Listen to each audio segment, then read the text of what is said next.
અરે શીતલ, જઈને યાદ કરતા જઈને કોલ આવ્યો. બોલ મારા ભાઈ, હું તને જ યાદ કરતો હતો. અરે રાજ, ક્યાં છો મારા ભાઈ? અરે જય, હું અને શીતલ અહીંયા ગાર્ડનમાં બેઠા છીએ. અરે મારા ભાઈ, પ્યાર મળી ગયો એટલે યારને ભૂલી ગયો ને, હે ને તું? અરે ના મારા ભાઈ, એવું નથી, તું જે સમજે છે તે. એટલા માટે મને જોડે ના લઈ ગયા ને? અરે મને એવું લાગ્યું કે તું સૂતો હશે, એટલા માટે મેં તને ડિસ્ટર્બ ના કર્યો. સારું ચાલ, એ તો હું મજાક કરતો હતો. મારી વાત સાંભળ. બોલને મારા ભાઈ. મારે અચાનક જ બહાર જવાનું છે. હા તો તારે મારી જોડે આવવાનું છે મારા ભાઈ.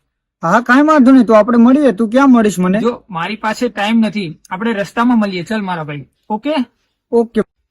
અરે શીતલ, જયનો કોલ આવ્યો તો જય એવું કીધું કે તારે મારી સાથે બહાર આવવાનું છે, તો હું તને તારા ઘર સુધી મૂકી જાઉં. હા ચાલ. સારું ચાલ.